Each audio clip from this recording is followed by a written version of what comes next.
안녕하세요. 별라디오와 서연에 오신 것을 환영합니다. 여러분은 가족에게 가장 중요한 덕목이 무엇이라고 생각하세요? 저는 정직함, 솔직함, 그리고 진정성이라고 생각합니다. 가족이 내 편이라는 것을 알면서도 살다 보면 거리감을 느끼게 되는 순간들이 많죠. 예를 들어 내가 사랑하는 사람이 나보다 다른 것을 우선시하는 순간이나 위로받고 싶지만 받지 못하는 순간들이 있어요.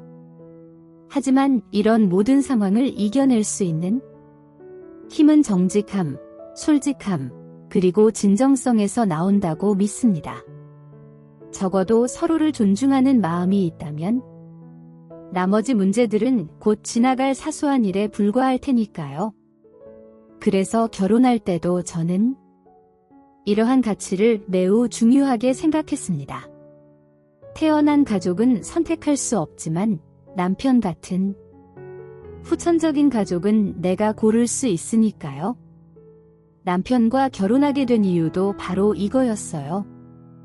연애할 때 그는 항상 정직하고 솔직하며 진정성이 넘쳤거든요. 저희 친정은 조금 쿨한 느낌의 개인주의 성향이 강한 집이에요. 서로를 아끼지만 많이 표현하지 않고 무소식이 희소식이라는 생각으로 각자 할 일에 충실한 가족들이죠. 반면 남편 집안은 굉장히 정이 많고 끈끈해 보였어요. 제가 경험해보지 못한 집안 분위기였죠. 남편은 언제나 가족을 위했고 가족들도 남편을 아끼는 게 느껴졌어요. 그래서 제가 처음 시댁에 인사드리러 갔을 때 시어머니는 저를 엄마처럼 따뜻하게 끌어안아 주셨고 그 가족 분위기에 매료되지 않을 수 없었답니다. 하지만 제가 간과했던 것이 있었죠. 그때는 왜 몰랐을까요? 결혼 전에는 시댁과 저 사이에 갈등이 없으니 몰랐는데 결혼 후에는 바로 드러나더군요. 갈등이 생기면 시댁 식구들 편드는 남편, 정말 짜증나죠. 시댁 식구들도 몰랐는데 다 한 성깔 하더라고요. 특히 시어머니와 시누이는 성격이 강해 화가 날 때도 많았지만 참고 살아갔어요. 다른 장점들을 보면서요. 앞서 제가 얘기했던 정직, 솔직, 진정성 같은 덕목 말이에요. 그런데 제가 너무 순진했던 걸까요? 그놈의 엄마만 바라보는 남편 때문에 최근 어떤 일이 일어났는지 아세요? 여러분, 누군가의 장점은 상황에 따라 사라질 수 있다는 걸 깨달았어요. 장점이 많은 것보다 단점이 없는 게 낫다는 걸 느꼈죠. 얼마 전 시누이가 결혼을 했어요. 사실 저는 시누이가 절대 결혼을 못할 줄 알았거든요. 평생 노처녀로 늙을 줄 알았죠. 왜냐면 시누이는 착하지도 않고 배려심도 없고 그렇다고 예쁘지도 않거든요. 능력이라도 있어야 하는데 그것도 없어요. 안정적인 직장은커녕 어딘가 어렵게 취직하면 안 맞는다고 2개월 안에 그만두는 스타일이에요. 열심히 살지도 않는데 성과도 없는 것에 히스테리만 부리는 느낌이랄까? 벌려놓은 일에 스스로 감당하지 못해 맨날 누워만 있었어요. 그렇게 30대 후반까지 나이만 먹어가길래 평생 결혼 못할 줄 알았죠. 그런데요. 집신도 짝이 있다고 얼마 전에 결혼을 하더라고요. 그것도 3살 연하의 남자랑요. 놀랍게도 그 남자는 능력도 좋고 안정적인 집안에 잘생긴 사람이었어요. 처음에는 남편 될 사람이라고 소개할 때 믿지 않았어요. 그냥 장난치는 줄 알았죠. 아니 이런 사람이 왜 우리 시누이 같은 사람이랑 그런데 그런 마음도 오래가지 않았어요. 제가 그토록 싫어하던 시누이를 오히려 동정하게 되더라고요. 저희 시누이는 혼전 임신을 했거든요. 시누이가 보기보다 결혼이 급했나 봐요. 겉으로는 남자에 관심 없는 척하더니 어떻게든 결혼에 골인하려고 했던 거죠. 둘은 연애 기간이 거의 없다시피 했어요. 혼전 임신도 불사한 상황이었던 거죠. 남자쪽 집안에서는 그 소식을 듣고 난리가 났어요. 상견례조차 하지 않겠다고 버텼죠. 그런데 별 수 있나요? 배는 불러오고 결국 힘겹게 결혼 허락을 받아냈죠. 단, 조건이 있었어요. 꼭 시댁과 합가하라는 거였어요. 시누이는 벼랑 끝에 몰린 상황이었죠. 시어머니는 시댁의 딸이 합가하는 걸 너무 싫어하셨어요. 아마도 걱정 때문이었을 거예요. 경제력이나 능력 차이가 너무 크고 남편 집안에서 시누이를 안 좋게 본다는 걸 알고 있었거든요. 구박받고 천대받을까 봐 합가는 싫다고 했던 것 같아요. 그런 사정을 제가 다 알고 있어서 아무리 시누이와 시어머니를 싫어해도 팔은 안으로 굽는다고 하잖아요. 단점도 많고 나를 힘들게 하는 사람이어도 우리 가족이니 내가 품어야 한다고 생각했죠. 억지로 한 건 아니고 저도 걱정스럽긴 했어요. 동정심이랄까요? 저도 아이를 낳아받고 임신 때 얼마나 힘들고 심리적으로 불안정한지 알기 때문이죠. 그래서 시댁에 갈 때마다 시누이를 만날 때마다 감정을 숨기고 최대한 웃으려고 했어요. 직장 다니면서도 시누이를 챙기려고 나름 열심히 했죠. 먹을 것도 사주고 임산부에게 좋은 물건이 있으면 공유해주고 안부 인사도 자주 했어요. 적어도 거짓된 사람들은 아니니까요. 그냥 성질이 좀 더러울 뿐이죠. 그런데요, 여러분. 이제는 충격적인 이야기마저도 편하게 꺼낼 수 없는 상황이 찾아왔네요. 저는 9시에 출근해서 열심히 일하고 보통 6시에 집에 돌아옵니다. 남편도 나름 열심히 성실히 살고 있어요. 허풍 없이요. 억지로 허세를 부리거나 치장하지 않고 자격지심 같은 것도 없죠. 물론 그리 대단한 직업은 아니지만 둘이 열심히 살면 우리 세 식구 정도는 먹고 살 만합니다. 아, 저희에게는 딸이 하나 있어요. 한 달 전쯤 친정에서 저를 급히 부르셨더라고요. 부모님이 저를 급히 찾으시는 일은 드문데 무슨 일이 있으신가 싶어 내려갔어요. 걱정되는 마음도 들었고 궁금한 마음에 서둘러 갔죠. 알고 보니 증여와 관련된 문제였어요. 딸, 갑작스럽게 불러서 놀랐지? 급히 할 말이 있어서 사실 아빠랑 엄마랑 지금 우리 사는 집을 정리하고 고향으로 내려갈까 해. 우리 거기 작은 집 하나 있잖아. 거기서 아빠랑 둘이 조용히 살려고 해. 갑자기 그게 무슨 말씀이세요? 여기 사는 게 더 편리하고 좋잖아요. 그래, 그렇긴 한데 이제 고향 가서 사는 게 더 좋을 것 같아서 아빠랑 얘기하다 보니 그게 좋겠다는 생각이 들었어. 그리고 사돈처녀 결혼 관련된 이야기는 어떻게 됐니? 결혼식은 올리기로 했어? 양가에서 도와줄 수 없다고 하던데 에휴 내가 이런 말 할 입장도 아니지. 남의 집 걱정을 뭐하러 해? 우리 집도 문제인데 우리는 뭐 하나라고 있는 딸 시집 갈 때 뭐 해줬었나? 아니에요, 엄마. 갑자기 왜 그런 말씀을 하세요? 시집 갈 때 꼭 경제적으로 해줘야 하는 건가요? 저는 이렇게 건강하게 자란 것만으로도 감사하게 생각해요. 그런 생각은 하지 마세요. 엄마가 저를 정직하게 잘 키워주셔서 성실하고 진실된 남편을 만났으니 그걸로 충분해요. 세상에 완벽한 사람이 어디 있겠어요? 아니에요, 엄마. 그때 내가 10원 한 장 도와주지 않았어.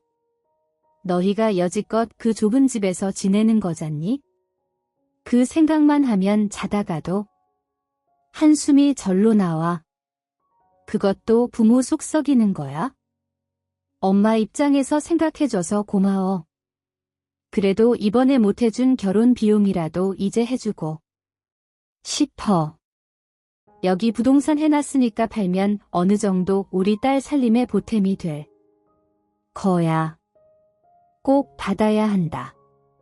그리고 너 때문에 내려가는 거 아니니까 전혀 신경 쓰지 마, 엄마. 갑자기. 왜 그러세요? 결혼한 지 몇 년이나 지났는데 왜 이제 와서 그런 이야기를 하세요? 진심으로 고향에서 사는 게 편해서 그런 거예요? 저는 일남일녀 중 장녀예요. 최근에 친정엄마가 고민이 많아 보이시긴 했는데 그게 이 아파트 문제 때문이었을까요? 저는 친정엄마가 최근 퇴직을 하셔서 마음이 괜히 심란하신 게 아닐까 생각했었거든요. 근데 그것만이 아니셨나 봐요. 고향에 가서 사는 게 편해서 그런 거예요. 여기 집 팔면 9억 정도 나올 거야. 그거 너랑 동생이랑 나랑 셋이 3억씩 나누자. 서울 아파트 완전히 정리하는 게 마음 편할 것 같아. 미리 증여해주는 걸로 생각해. 아직은 안 나갔지만 여기 집도 곧 나갈 것 같으니 나가면 다시 얘기하자. 엄마, 나는 그래도 엄마랑 가까이서 사는 게 더 좋아요. 엄마가 고향 가고 싶은 마음 중 단 1, 2%라도 진심이 아닌 게 있으면 가지 말고 같이 서울에서 살아요. 우리 동생도 엄마 아빠 내려가는 거 알아요? 진심이야. 고향 가서 네 아빠랑 오손도손 조용히 살면 풀도 많고 공기도 좋고 건강에도 더 좋지? 너 동생에게도 말했다. 근데 걔 줄 3억은 우선 내가 갖고 있으려고.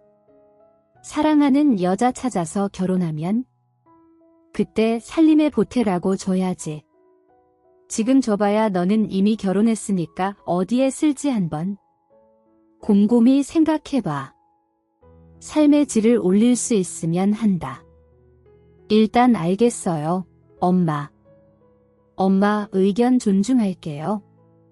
그리고 너무 감사해요. 지금보다 조금 더 넓은 집으로 가면 갖고 싶던 둘째도 가질 수 있지 않을까 싶네요. 신중하게 많이 생각해 볼게요. 친정엄마의 말씀을 들으니 마음이 찡하더라고요. 너무 감사하기도 했고요. 제가 조금 여유자금이 생긴다면 조금 더 넓은 집으로 가고 싶어요. 지금 집 팔아서 그 돈이랑 합쳐서요. 저는 그동안 남편과 둘이 아등바등 모은 돈으로 17평짜리 집을 구해 살고 있어요. 가족 3명이 살기에는 너무 좁긴 했죠. 그래서 둘째 계획도 포기했었어요. 둘째를 포기하는 게 쉬운 결정은 아니었어요. 저는 언제나 아이 2명을 갖는 게 꿈이었거든요. 저랑 남동생이랑 같이 커온 게 저에게는 큰 추억이자 힘이었어서 우리 아이들도 둘이 의지하면서 살기를 바랐거든요. 그러던 때에 마침 시누이가 임신하는 모습을 보니 특히 둘째 생각이 자주 나더라고요. 하지만 어쩌겠어요. 둘 다 어렵게 기르는 것보단 하나라도 잘 키우는 게 낫다고 생각했죠. 하여튼 친정에서의 증여 사실을 듣고 남편에게도 그 사실을 알렸어요. 남편이 무척 좋아하더라고요. 그런데 이 소식이 얼마나 빠르게 시댁에 퍼지던지요. 얼마 안 있다가 시어머니가 연락이 오셨어요. 평소에 연락 한 번 안 하시던 분이 저는 시어머니가 우리 집 증여 관련 이야기를 꺼내길래 마음 한편으로는 친정 부모님 대단하다 감사하다 이런 말씀을 하실 줄 알았어요. 왜냐면 시댁은 돈이 하나도 없으니 저희에게 물려줄 것이 없거든요. 그런데 뭘 하는 줄 아세요? 빈수레가 요란하다고 아이고 니네 친정에서 돈 준다며? 사돈들도 참다 늙어서 통장이라도 쥐고 있어야 자식들이 무시하지 않는다고 하던데 너희 부모님들은 참 용감하신 것 같아. 아직 건강하신데 지금 바로 나눠주시고 말이야. 자식을 뭘 믿고 나처럼 어느 정도라도 돈을 꽉 쥐고 있는 게 낫지. 웃기죠. 저 때 알아봤어야 하는데 그냥 본인이 돈 없어서 배 아파서 저러나 보다라고 생각했어요. 그리고 본인이 돈이 많은데 꽉 쥐고 있는 것처럼 말하는 것도 정말 웃겼어요. 그런데 남편이 저에게 대뜸 묻더라고요. 여보, 나 하나 묻고 싶은 게 있어. 친정에서 증여받으면 그 돈은 어떻게 쓸 거야? 아, 당연히 우리 집부터 옮겨야지. 17평 집에서 살면서 둘째 계획도 포기했잖아. 좀 더 넓고 쾌적한 곳으로 가서 우리 딸도 더 잘 키우고 둘째도 다시 생각해보자. 우리 직장이랑 더 가까운 곳으로 가면 정말 좋겠다. 그런데 남편이 갑자기 급발진을 하더군요. 뭐라고? 너는 우리 누나가 그렇게 고생하는데 누나? 얘기는 하나도 안 해? 누나가 힘들어 죽겠는데 너는 너만을 위해 돈을 쓰겠다고? 가족인데 누나를 돕자는 게 먼저 아니야? 어떻게 이렇게 인정머리가 없냐? 당신 원래 이런 사람이었어? 염치 없는 남편이네. 이게 남편입니까? 뭐야 갑자기? 말 너무 심하게 하네. 지금 무슨 소리 하는 거야? 이거 내가 번 돈이 아니야? 우리 친정 부모님이 주신 돈이야? 왜 이래? 그 돈이 그 돈이지. 어쨌든 당신 계좌에 들어온 돈 아니야? 그럼 당신이 올바른 소비를 선택해서 쓰면 되지. 다 큰 어른이 그 정도도 판단 못해? 처음에는 갑자기 화내는 남편을 보며 말이 안 나왔지만 점점 화가 치밀더라고요. 시누이 상황 힘든 거 알아. 그런데 이 돈은 어떤 돈인데 그쪽으로 흘러가게 할 수 없어. 친정엄마가 집 팔고 고향 내려가시면서 주시는 돈인데 내가 그걸 어떻게 함부로 써? 그리고 우리 결혼할 때 아무것도 못 해줬다고 미안하다고 하셨잖아. 꼭 의미 있게 삶의 질을 높이는데 사용하라고. 너는 어쩜 이렇게 매정하냐? 가족을 돕는 게 의미 있게 잘 쓰는 거지. 그리고 당신은 머리가 있으면 장인, 장모님이 왜 지금 이 시기에 돈을 주셨겠는지 생각해봐. 단순히 우리 사치하라고 주신 거겠어? 누나. 사정 안 좋은 거 뻔히 아시니까 더 나아지라고 좀 도와주라고 주신 거지. 하여튼 오바하지 마. 우리 엄마 몇 달 전에 퇴직하셔서 고향 내려가기 전에 정리하신 거야. 타이밍이 비슷하게 겹친 거지. 그리고 뭐 사치? 세 식구 좁은 집에서 열심히 살아온 사람한테 사치라니. 17평. 집에서 조금 더 큰 곳으로 우리 가족 위해 이사 간다는 게 사치야? 정신 차려라. 정말 어이가 없네. 나이 들더니 이렇게 속이 터지네. 시누이 배는 점점 불러오고 출산 날짜는 다가오고 있었어요. 저는 우리 집을 어떻게 정리하고 어디로 이사 갈지 고민하는데 남편은 계속해서 시누이 집을 걱정하고 있더라고요. 우리 누나 저 몸으로 엘리베이터 없는 집에서 어떻게 살아? 이게 정상적인 건지 난 도무지 모르겠네. 저기요, 나도 임신했을 때 엘리베이터 고장 나서 걸어 다닌 적 많아? 무슨 사다리 타고 다을 하는 것도 아니고 멀쩡한 계단을 오르내리는 것 가지고 유세야 유세를 건강 때문에 일부러 운동하기도 하는데 우리 집은 심지어 8층이잖아. 신우집은 고작 3층밖에 안 되는데 힘들긴 뭐가 힘들어? 당신 요즘 누나 얘기만 하면 자꾸 예민해지는 것 같다. 말투도 거슬리고 내용도 거슬려. 엘리베이터가 잠깐 고장난 거랑 엘리베이터가 아예 없는 거랑 같아. 어쩜 한 번 말이라도 누나 걱정을 안 하냐?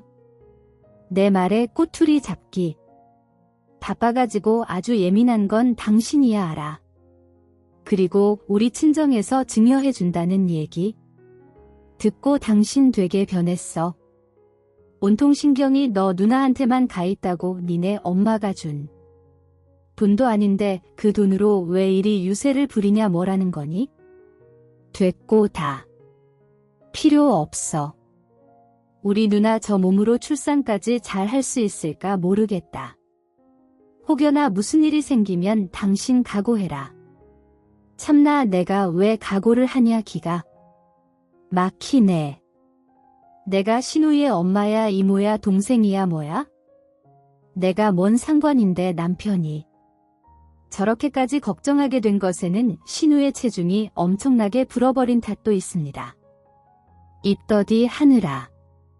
먹덧이 와서 체중이 엄청나게 불어버렸거든요. 저도 인터넷에서만 보기만 했었는데 실제로 제 눈으로 보는 건 처음이었어요. 정말 몸집이 2배가 아니라 거의 3배 가까이 되더라고요. 스트레스 받아서 계속 더 먹었던 모양입니다. 퇴근하던 어느 날이었어요. 그날은 신웅이가 출산 후 산부인과에서 나오던 날이었죠. 저도 당연히 알고 있었기에 얼굴 보러 가고 싶었지만 일 때문에 가지 못했어요. 마음 한켠으로는 미안했네요.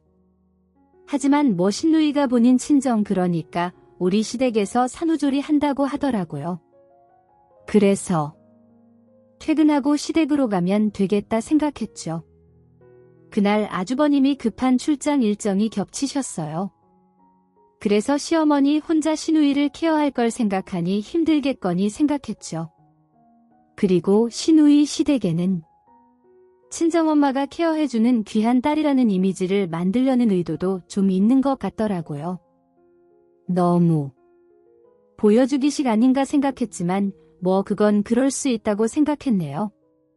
시댁에 잘 보이고 싶은 마음이 있는 건 어찌 보면 당연하니 그래서 직장 끝나고 꽃다발이랑 신우이, 선물, 아기 선물 등등을 사러 갔네요. 저 이번 주도 일을 너무 많이 해서 되게 힘들었는데 그래도 선물을 사러 먼 길을 왔다 갔다 했죠. 신우이가 계속 갖고 싶다던 향수, 필요하다고 했던 아기 용품들이 생각나서 나보다 임산부가 더 힘들겠거니 되뇌이며 하나하나 상점에 들러 무작정 다 샀어요. 우리 시댁은 서울에서 좀 멀리 떨어져 있어요. 선물을 바리바리 무겁게 들고 시댁까지 갔어요. 갔는데요. 여러분 집에는 불이 다 꺼져 있고 아무도 없더라고요. 그래서 시어머니께 전화를 했는데 또 그날따라 받질 않네요. 맨날 휴대폰을 달고 사시는 분인데 너무 힘들었지만 사정이 있겠거니 내일 다시 전화해보자 하는 생각으로 집으로 돌아왔습니다. 비밀번호를 누르고 우리 집에 들어갔어요. 그런데 웬걸 신발장에 신발이 3켤레나 있는 거예요. 뭐지 어른 신발은 남편 거랑 제 거 2개밖에 없어야 하는데 3켤레라니 조심히 들어가 보니 17평 좁은 우리 집이 아주 그냥 꽉 찼더라고요. 시어머니는 바닥에 앉아있고 아기 침대, 아기 모빌 같은 기구들이 다 들어와 있었어요. 장난감은 물론이고요. 신우이는 자기 집처럼 널브러져 누워 있었네요.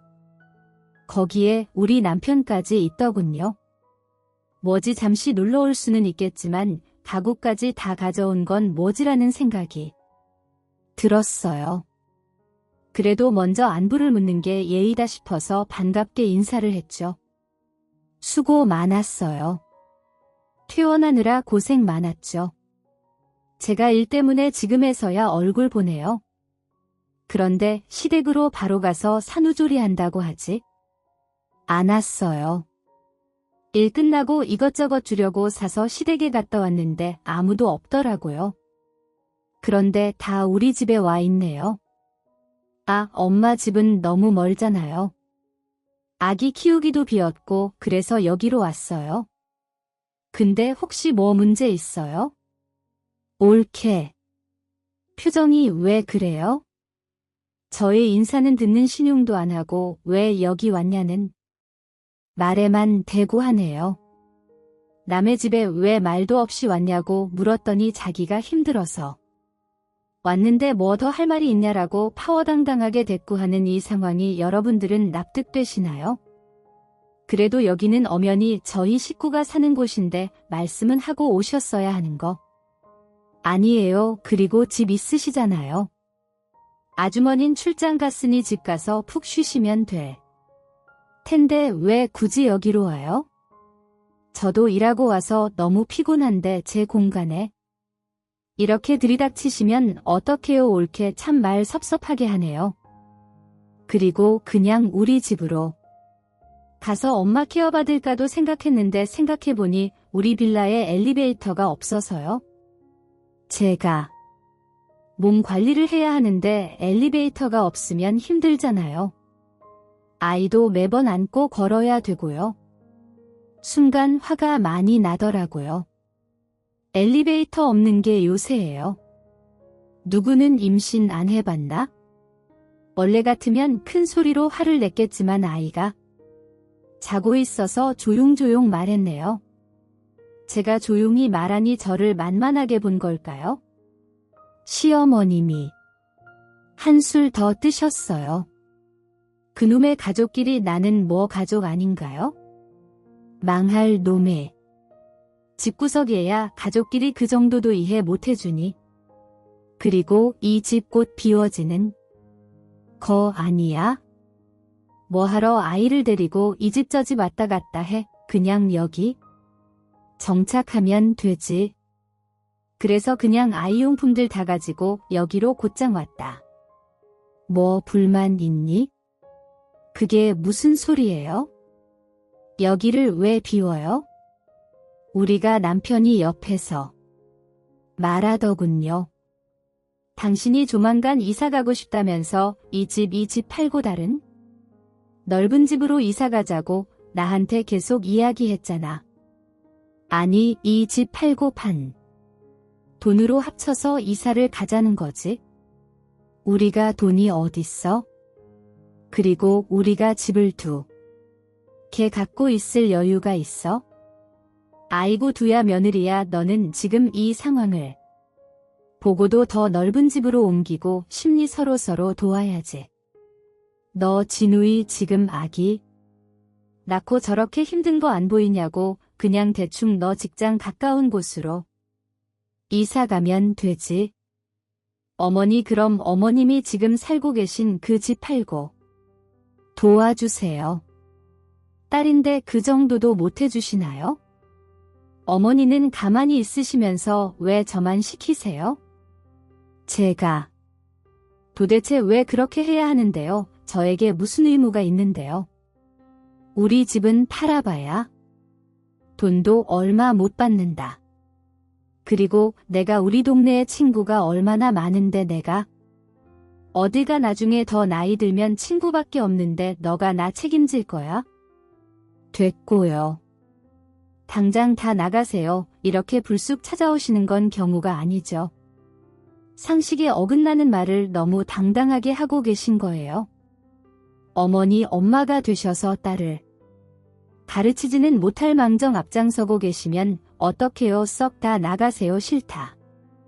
이왕 왔고 아기도 어린이 2달 정도 있을 거다. 사위에게는 내가 산후조리 도와줄 거라고 이미 이야기했어. 그리고 너 어차피 일 나가니까 오전에 눈치 피잖니. 저녁에만 잠깐 같이 대충 자고 일어나면 되는구먼. 그지만 사람들의 태도가 너무 마음에 들지 않았어요. 최소함의 미안함은 보여줘야 하는 거 아닐까요? 신웅이랑 시어머니와는 아기가 자고 있어서 우선 일단락하고 남편만 다시 방으로 불러냈어요. 지금 뭐 하는 거냐고 어쩜 이리 몰상식적인 행동을 하냐고 퍼버댔어요. 남편이 살짝 당황하는 게 이색이 보이더라고요. 그래도 잠시뿐 마마보이 어디 갑니까? 언제나처럼 가족 편을 들더군요. 가족끼리 도우면 좋지. 아냐 이게 바로 가족이라는 것이고 이게 정인 거다. 어쩌고 저쩌고 가르치려 들은 남편을 보며 이게 남편이야 남의 편이야 분간이 안 되더군요. 그래도 전엔 이건 아닌 거다. 오늘 하루는 되지만 2달은 절대 안 된다. 못 박았어요. 남편은 지지 않고 또 말하대요. 그것도 이해 못하냐 우리가 가족인데 하면서 대판 싸웠죠. 뭐 그러더니 남편은 나가버리더라고요. 나가는 뒤통수에 소리 한번 시원하게 하고 저도 다시 거실로 돌아가던 중 신우가 전화통화를 하는 소리가 들렸어요. 출장 간 아주버님과 통화 중인 것 같더라고요. 그런데 듣다 보니 이상한 점을 발견했어요. 잘못 들었나 싶어서 숨을 죽이고 자세히 들어봤는데 확실했습니다. 여보 새로운 집이 조금 좋긴 한데 살만한 것 같아. 퇴근할 때 이쪽으로 와. 당신도 와서 한번 봐봐. 그럭저럭 살만하고 좋아. 우리 여기서 살면 될 것 같아. 이 정도 집이라면 시댁에서도 좋아하실 거야. 분명 나중에 보자. 여보 기가 막혔습니다. 새로운 집 시누이는 잠시 온 것처럼 시어머니는 2달만 있다가 갈 것처럼 이야기하더니 새로운 집이라니요. 여기 아예 눌러앉을 생각을 하는 건가? 남편은 눈치도 없이 옆방에서 아이 침대를 조립하고 있더라고요. 남편에게 다가갔어요. 지금 뭐 하고 있어? 침대는 왜 다시 조립하고 있는 거야? 빨리 짐 빼. 시누이가 자기 집에 없는 사람도 아니고 왜 여기 눌러앉겠다는 건지 모르겠네. 그리고 지금 시누이가 아주버님이랑 전화하는데 뭐라고 하는 줄 알아? 출장 다녀와서 여기로. 오래 여기서 살면 되겠대. 왜 주인 허락도 없이 주인 행세를 하는 거야? 도대체 듣자니까 그럴 수도 있는 거 아니야. 아기 보러 빨리 이곳으로 오라는 건데 그 정도도 이해 못하냐. 그리고 누나를 저 몸으로 지금 집에 보내라고. 난 못해. 엘리베이터도 없는 곳에 우리 누나를 어떻게 보내? 지금 조카까지 있는데 나는 절대 못한다고. 아니 그럼 너네 엄마 집으로 보내든지 하면 되잖아. 차 있겠다. 서울에서 좀 멀어도 볼 일 있으면 태워다 주면 되는 거? 아니야. 그리고 산후조리하는데 서울이고 아니고 그런 게 뭐가 중요해. 그냥 조리할 공간만 있으면 되지. 왜 다들 우리 집에 와서 난리야. 저기요 우리 엄마. 그 동네에서 30년 넘게 살았어. 엄마 친구들은 이제 애들이 다 커서 호강시켜준다. 뭐 사줬다 자랑하는데 우리 엄마는 딸 산후조리 시켜줘야 되는 신세잖아. 동네 사람들. 창피하게 그걸 거기서 어떻게 하냐. 입장을 좀 바꿔봐. 엄마가 얼마나 창피하겠어. 그게 왜 창피해? 살다 보면 딸이 늦게 결혼할 수도 있고 산후조리를 돕는 건 너가 그렇게 중시하는 가족을 돕는 일인데 그게 뭐 어때서? 야 됐다. 말을 말자. 그래 알았다. 그럼 그냥 너가 나가라. 그럼 깔끔하게 정리되겠다. 무슨 소리야? 또 말 함부로 하네. 내가 왜 우리 집에서 나가? 나 말 함부로 하는 거 아니고 진심이야? 내가 여러 선택지들을 이야기하고 있는데 내 말을 전혀 이해하려 노력하지 않잖아. 무조건. 시댁 편만 들고 남편이랑 또 한바탕 했어요. 자기 누나랑 엄마 입장만 이해했지? 와이프인 제 입장은 이해할 시도조차 하지 않더군요. 안 그래도 일하느라 힘들었는데 제 편은 단 한 명도 없고 지친 마음으로 거실에 나가보니 시누이가 아주버님이랑 전화를 끊는 것 같더라고요.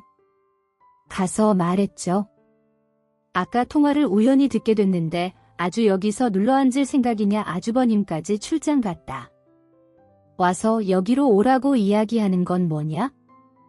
나 아직 동의하지 않았다고요. 근데 들어보니 아이가 나오기 한 달 전부터 시노인 시댁 측에서는 자기 집으로 들어오라고 난리였대요. 시어머니랑 시누이가 비상이 한 거죠. 근데 그 시기가 어느 시기였냐면요. 저희 엄마 아빠가 저에게 증여해 주신다는 이야기가 시댁으로 들어가던 때였어요. 맞물린 거죠. 저들이 그때부터 계획을 세운 거예요. 저에게는 신웅이가 퇴원하면 시댁으로 갈 거라고 임시 방편으로 이야기를 해두고 자기들끼리는 이 집에 들어와 살려고 계획을 했던 거죠. 아주버님에게도 물론이요. 지금 본인이 사는 집보다 좋은 집을 하나 구할 수 있을 것 같다고요. 시댁에도 그 고실로 합하는 것을 막은 거죠. 아이를 임신하고 있는 그 숭고한 시간 동안 그런 거짓말을 눈 하나 깜짝하지 않으며 했다니 무서운 사람들이었어요. 아주버님은 이런 시누이의 실체를 알기나 할까요? 앞으로 둘이 이 험한 세상을 어떻게 살아가려고 하는 건지 항상 속고 속이면서 살아갈 것 같은 그들의 미래가 보이더라고요. 부부 간에 이렇게 신뢰가 없어도 되는 건가요? 정직하지 못한 위선 덩어리와 결혼한 아주버님이 불쌍하기까지 하네요. 저라면 사기 결혼인 것 같은 기분이 들 것 같아요.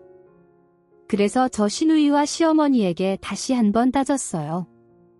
두 분 다 이렇게 사시는 건 아니지 않아요? 어떻게 그렇게 눈 하나 깜빡 안 하고 거짓말을 하세요? 아주버님 입장에서 이건 사기 결혼이에요. 제가 번듯하게 살아있는 한저희 집에서 사시는 건 안 돼요. 그리고 두 분 다 이렇게 막무가내로 인생 사시는 줄 몰랐네요. 정말 실망이에요. 시어머니 표정이 정말 낙원이더군요. 네가 화내는 게 다지 뭐라도 어떻게 할 수 있겠냐라는 표정이었어요. 거기다 자기에게는 언제나 자기 편인 아들도 아무 말 안 하는데 네가 뭐라고 그런 말을 하냐는 식으로 가소롭게 쳐다보더군요. 열이 받아서 다시 한번 말했죠. 인간도 아니시네요. 그거 무조건 돌려받아요. 거짓말하는 것과 말하지 않는 것은 엄연히 다른 거예요. 옳게 너무 복잡해 왜 이렇게 복잡하게 굴어? 그냥 편하고 단순하게 이렇게 생각해?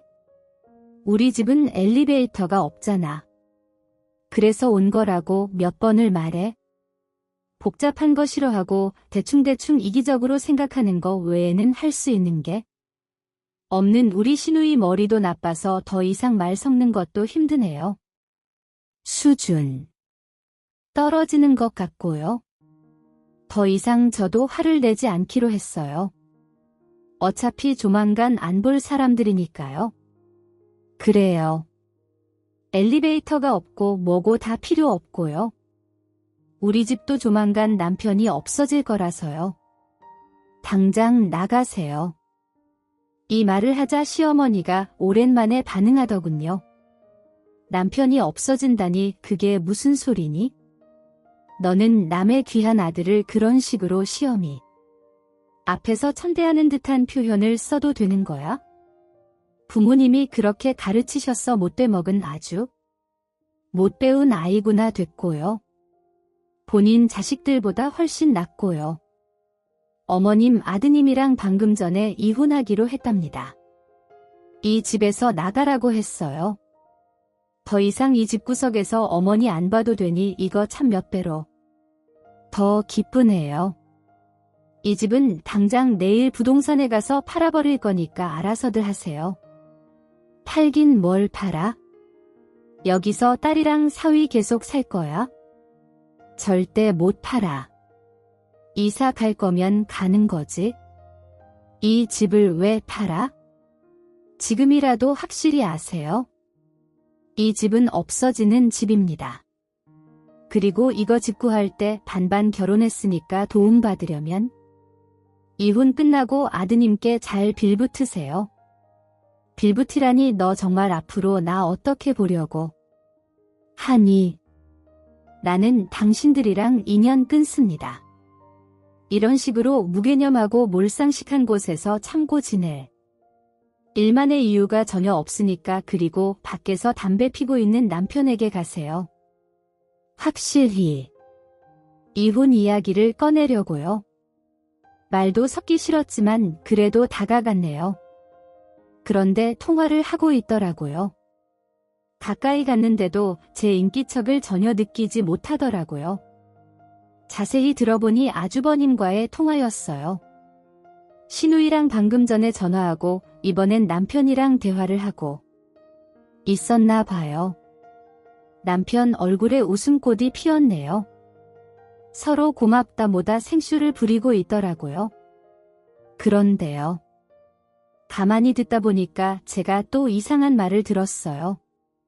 남편에게도 저 정말 깜빡 속아온 거 있죠. 그냥 단순히 많아 보이고 시댁 팬들은 답답한 사람이라 생각했는데 그 수준이 아니었어요.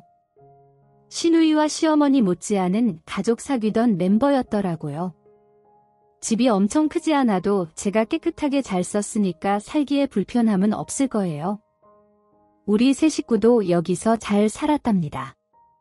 우리 누나 결혼하는데 제가 이 정도는 해줘야죠. 서울이시니까 직장 다니고 하실 때에도 무리 없을 거고요. 우리 누나 잘 부탁드려요. 남편이 집을 선물해 주겠다고 했대요. 본인이 살던 집이 있는데 곧 이사 간다고 이 집을 주겠다라고 이야기한 거래요. 누나 결혼 선물이라면서요. 시댁보다 우리 집이 좋고 신우의 집보다도 또 이곳이 훨씬 좋으니 그게 먹힌 거죠. 저에게 의견은 단 한 번 묻지 않고 제가 증여받아 이사가자고 한 이야기만 듣고 이 일을 벌인 겁니다. 누나 결혼시키려고. 우리 집을 팔아먹은 남편 아주버님은 심지어 이 사실을 또 전혀 모르잖아요. 저도 동의했다고 생각하겠죠. 너무너무 지쳤지만 가서 또 따졌어요. 뭐 이게 왜 당신 집이야? 우리 집을 왜 당신 마음대로 준다 어쩐다. 허세를 떨고 앉았어. 이 집 우리가 반반으로 마련한 집이야. 도대체 지금 무슨 사기를 치는 거야? 그리고 아주버님은 우리가 살던 집 선물로 준다니까 고맙대. 우리 사정 알면서 그걸 받아. 우리 사정이 뭐 어때서 우리 이사 가는 거? 사실이잖아. 더 넓은 집으로 갈 거잖아. 친정에서 주신 돈 있잖아. 아니네. 말의 핵심은 그게 아니잖아. 분명히 말했지만 이 집 한 돈 합쳐서 넓은 집으로 가는 거라고.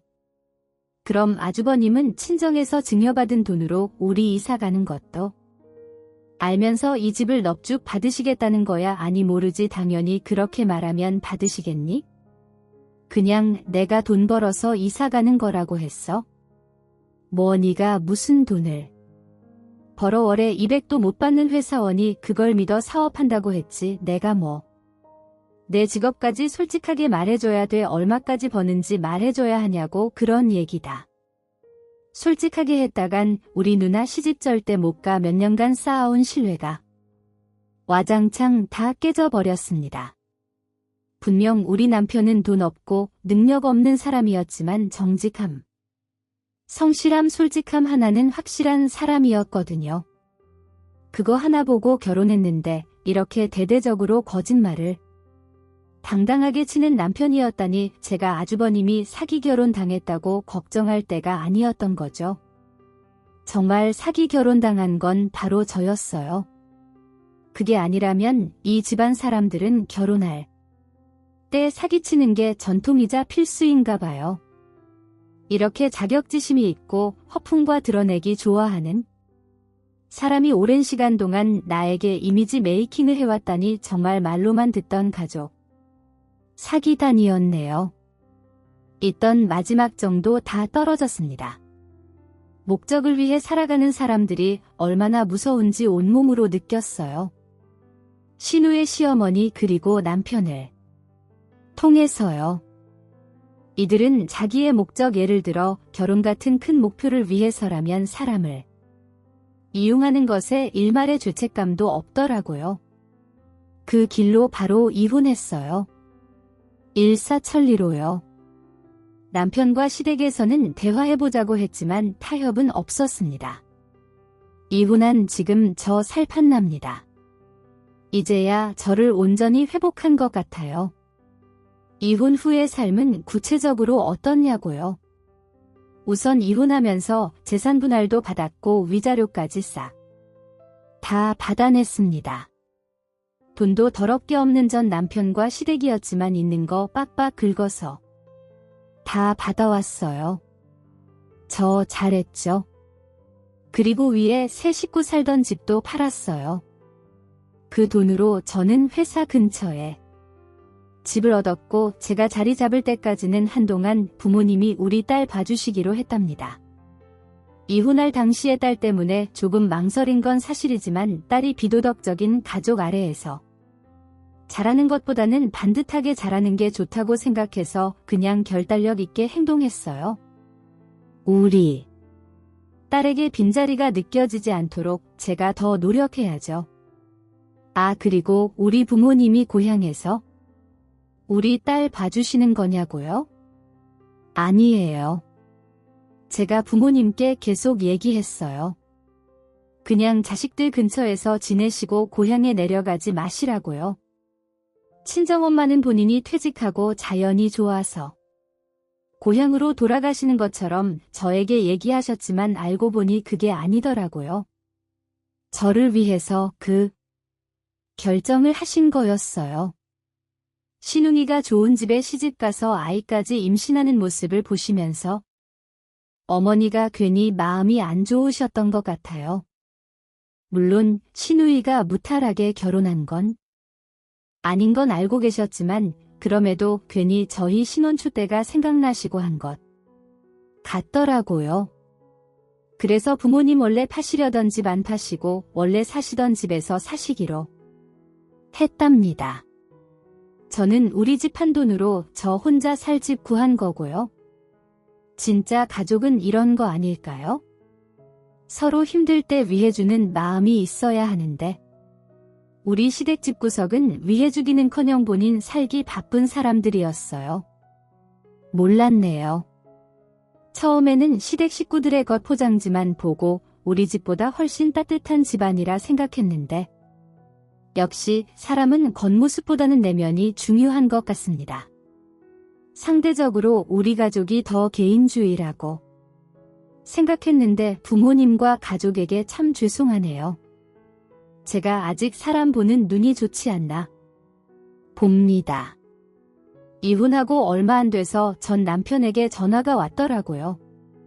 받을까 말까 고민하다가 우리 딸이 있으니 받았죠. 그런데 갑자기 저에게 500만 원을 빌려달라고 하는 거예요. 기가 막히고 코가 찼는데 뭔 말을 하는 거냐 물었죠. 그랬더니 시어머니가 집 계단에서 넘어져서 다리가 부러졌다네요. 그래서 수술을 해야 하는데 수술비가 부족하다고 하는 거예요. 수술비를 왜 나한테 달라고 하냐고 따지고 어머니가 계단 다니실 일이 뭐가 있냐고 물었어요. 왜냐면 시어머니는 절대 계단으로 안 다니고 엘리베이터랑 에스컬레이터를 무조건 타고 다니거든요. 알고 보니까요. 옛날에 신우이가 살았던 좁아터진 집 있죠. 그 엘리베이터 없다는 거지요. 거기에 전 남편이랑 시어머니랑 지금 같이 살고 있나 봐요. 저 배고 빠질 뻔한 거. 이주 원래는 저랑 전 남편이 살던 집을 팔고 나서 시어머니 집으로 다 같이 들어갔나 봐요. 시어머니랑 신우이랑 아주버님이랑요. 그렇게 셋이 살았는데 아주버님이 시어머니랑 같이 사는 거 불편하다고 난리를 쳤대요. 1월. 거면 본인 시댁으로 들어가자고요. 성깔 장난 아닌가 봐요. 그래서 시어머니가 집을 나오게 된 거더라고요. 본인 집에서 쫓겨난 거죠. 전 남편은 원래 우리 집 한 이후로 시누이 집에서 살고 있었대요. 그 집으로 시어머니도 들어가게 된 거죠. 그래서 지금은 전 남편이랑 지 엄마랑 둘이 사는 거라고 합니다. 둘이 성격도 비슷하게 쾌팍하니 같이 살면 좋을 것 같네요. 그래서 시어머니는 그 엘리베이터 없는 집에서 오르락내리락 하다가 넘어져서 수술하게 된 거고요. 그런데 참 양심도 없고 자존심도 없죠. 500만 원 빌려달라고 전화를 하다니 제가 어떻게 할게요? 다음날 곧바로 접근금지 신청 넣었습니다. 정말 사람은 잘 변하지 않는 것 같아요.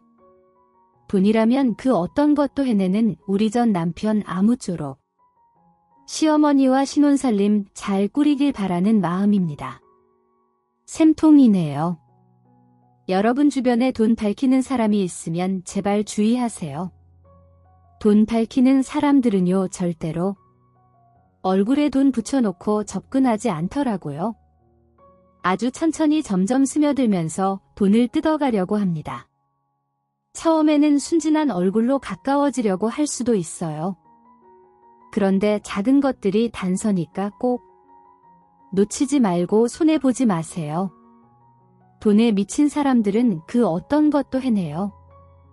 특히나 그 집안 사람들이 전부 돈돈거린다면 높은 확률로 그 구성원들도 그럴 수 있으니 꼭 신중하시길 진심으로 바랍니다. 그래도 털어놓으니 좀 낫네요. 제 이야기 들어주셔서 감사해요. 여러분 오늘도 저희 채널에 와주셔서 감사드립니다. 더 좋은 이야기로 찾아뵙겠습니다. 안녕히 가세요.